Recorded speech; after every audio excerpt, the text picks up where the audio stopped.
Sak Maestro naka-A-game kontra kay Zaki.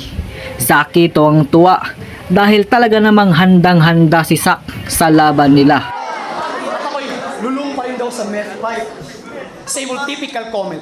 Nakahit-hit na daw porket advance yung lyrical content, pues aaminin kong sadistic yung mga naisip kong concept kasi ginamit kong bato sa Infinity Gauntlet. Kaya pa, sabihin ng Offset ang aking memory at halos nagchuchoke, napapaos at nawawala sa ayos. Mas nagiging delikado pang ulyanin na si Thanos ko sa snap pag may nakalimutan. Pero ikay pulbos na pagkatapos.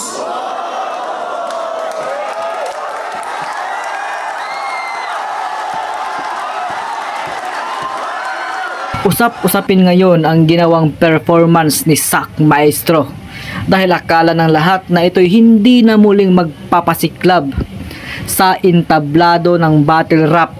Mismo ngang si Balakid nag-post sa FB na si Sak daw ay naka-A-game.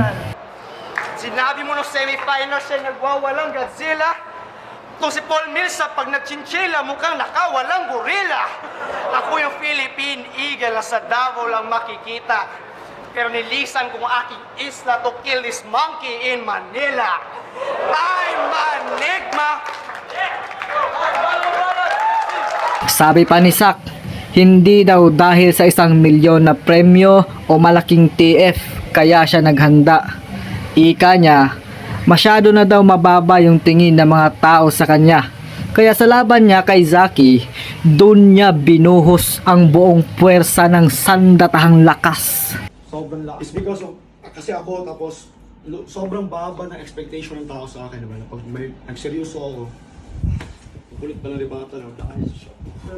Karoon ng Sak Maestro. Maski si Zaki hindi makapaniwala sa ginawa ni Sak. Kasi alam naman natin na kada battle ni Sak palagi na lang naka-2 days prep. Taga-Bukid Rap Sensation. Ano akala mo?